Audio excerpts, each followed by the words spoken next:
Oh ya, tadi Teteh ini boleh berdiri? Perkenalkan diri lalu utarakan. Saya nyadar ada perempuan tuh belakangan loh. Jadi ngomong. Ya Teh, mangga.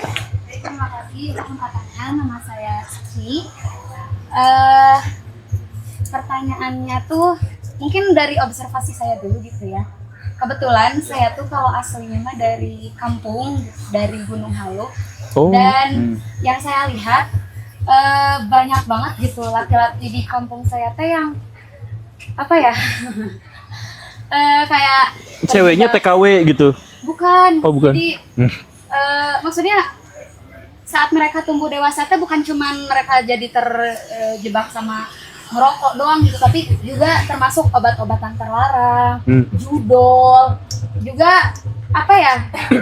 Kalau misalnya dibandingkan dengan perempuan, malah yang saya lihat tuh sepertinya perempuan tuh lebih berdaya gitu. Dan bukan cuma di kampung saya aja, tapi juga seperti saya kuliah, ternyata di kampus-kampus itu partisipasi pendidikan tinggi itu lebih didominasi sama perempuan. Bukan cuma jurusan pendidikan aja, kalau guru ya mungkin wajar ya kebanyakan perempuan. Tapi kayak kedokteran, bahkan jurusan-jurusan lain juga kecuali teknik mungkin ya, itu didominasi oleh perempuan gitu. Terus juga kan udah diketahui secara umum gitu kalau Indonesia tuh katanya negara fatherless. Betul. Katanya gitu. Jadi yang jadi pertanyaan saya tuh kok bisa sih, kenapa apa yang salah dengan laki-laki gitu?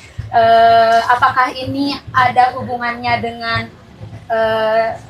faktor maskulinitas mereka atau konstruksi sosial? Apa yang menyebabkan mereka itu banyak yang tidak, ya bisa dibilang jadinya apa ya? Tidak berguna. Bukan saya yang bilang. Ya gitu Pak. Oke, nuhun Teh. Ini pertanyaan yang sangat bagus dan ini juga peringatan buat para laki-laki di sini.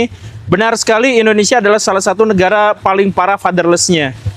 Negara yang cowoknya itu paling gak jelas gitu. Bahkan mereka tuh suka bangga dengan ketidakjelasannya gitu. Saya juga pernah menyinggung di salah satu video, kurang lebih pertanyaannya tuh kayak gini. Ini fakta di Indonesia ya, atau fenomena lah di Indonesia. Cowok kalau nyari cewek, pengennya tuh cewek yang mau diajak susah dulu, yang mau diajak ngerintis, pengen yang nggak mau nuntut 10 juta, 20 juta gaji gitu. Pengennya tuh gitu, pengennya setara. Tapi bagian dia berumah tangga, pengennya dia yang dominan, dia yang ngambil keputusan, ceweknya yang harus tunduk. Separah itu fatherless di Indonesia. Bahkan di meme media sosial itu sering cewek diwawancara, kan Anda punya pengen punya suami penghasilan berapa? 20 juta, diketawain, nah cowok cewek zaman sekarang gitu. Padahal itu cowoknya aja yang brengtut gitu. Maksudnya dia pengen dominan, tapi kalau pas bagian nyari cewek, pengen yang ngerti dirinya apa adanya gitu.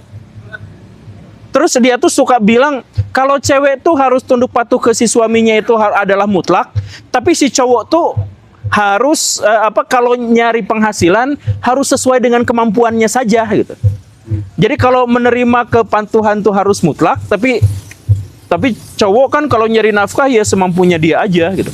Jadi emang kacau gitu. Jadi maksudnya gini, kalau kita mau ngambil nilai-nilai rumah tangga tradisional, misalkan cowok lebih dominan daripada cewek, ya udah oke, terima itu.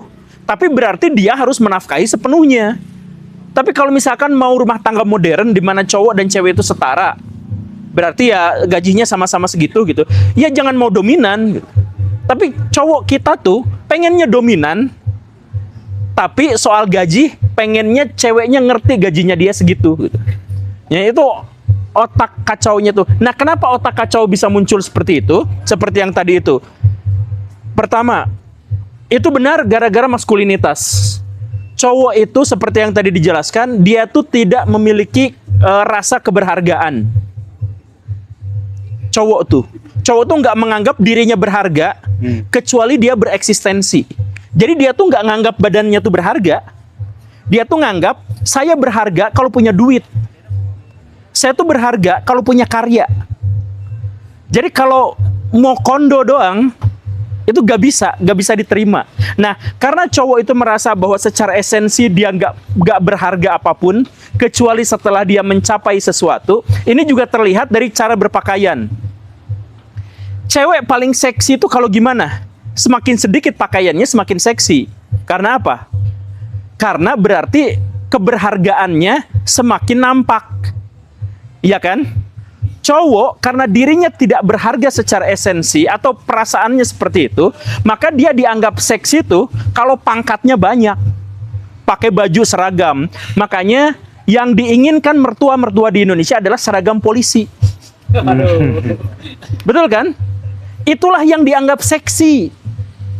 Bukan cowok yang pakai baju minim, tapi cowok yang setelah mendapatkan eksistensi tertentu.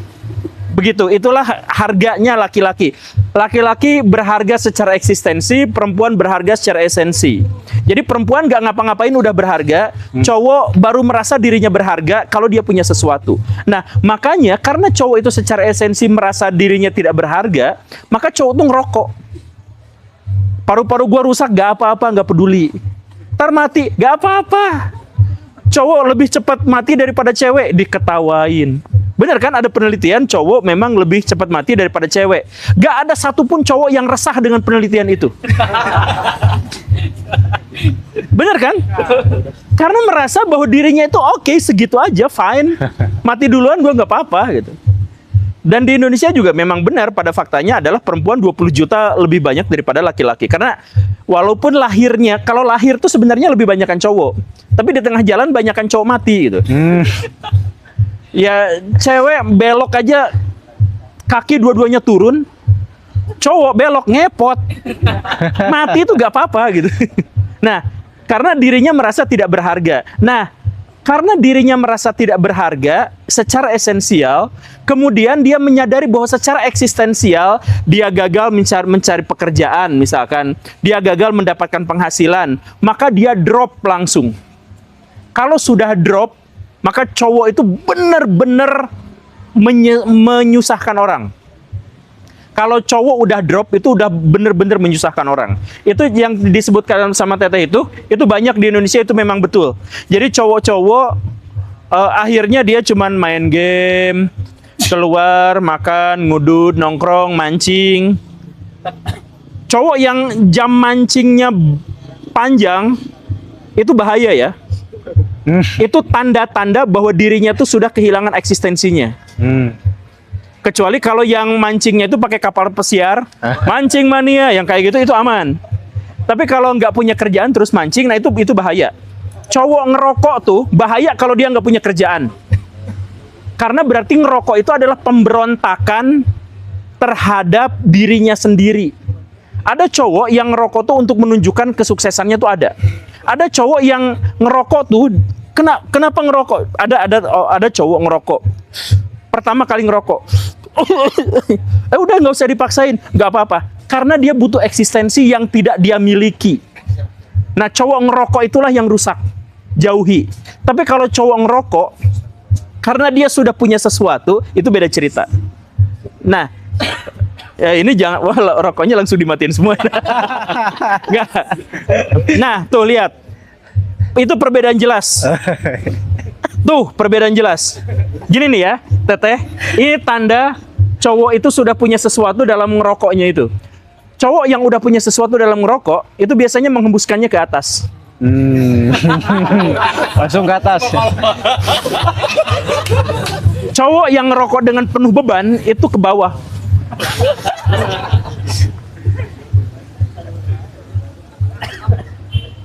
Dan ini sebenarnya bahasa tubuh kita. Saya tuh di sini bisa ngelihat cowok yang sukses atau merasa sukses dengan yang enggak tuh kelihatan sebenarnya di sini. Bukan hanya dari rokok gitu. Karena saya sudah berjibaku dengan para cowok selama bertahun-tahun. Ya, tapi intinya, Teh, kalau misalkan Teteh menemukan yang seperti itu artinya adalah si cowok itu dia sudah merasa secara esensial memang tidak berharga, dia berusaha untuk menjadi eksistensi, tapi gagal. Rasa gagal itu menghasilkan, ngerokoknya langsung ke atasin semua. Tapi frustasinya cowok itu pada akhirnya adalah semakin merusak dirinya sendiri. Jadi bandingkan dengan cewek. Cewek itu karena secara esensial merasa bahwa dirinya itu berharga, maka dia akan terus-terusan memoles dirinya agar terus-terusan berharga. Makanya cewek lebih peduli pada kesehatan daripada cowok. Gitu kan? Nah, jadi buat yang di Gunung Halu dan sebagainya, saya nggak mau tebak-tebakan lebih dalam, tapi saya menduga bahwa itu tuh gara-gara kemiskinan yang akut di sana. Bukan hanya kemiskinan, kesenjangan ekonomi. Jadi di sana yang sangat kaya tuh luar biasa kaya, brutal. Yang miskinnya gila-gilaan miskin. Sampai si cowok yang punya keinginan bersaing itu merasa dirinya sudah kalah, remeh, gagal dalam bereksistensi. Akhirnya dia seperti itu. Butuh seorang cewek yang bisa menegaskan bahwa dirinya berharga untuk bisa bangkit. Tapi kalau nggak ada seorang pun yang seperti itu, dalam hal itu posisi cowok itu paling rapuh. Oh udah tuh, ya udah terima kasih. Padahal masih mau ngomong ditopoki juga. Gitu teh ini yang dari Gunung Halu. Masih ada waktu? Masih ya? Ah. Oh tadi senang Gus Beak. Wah, iya. Lanjut ya ke masih sesi tanya jawab. Barangkali teman-teman ada yang ingin bertanya. Oh ya itu Akang yang situ silakan boleh berdiri, perkenalkan diri dan utarakan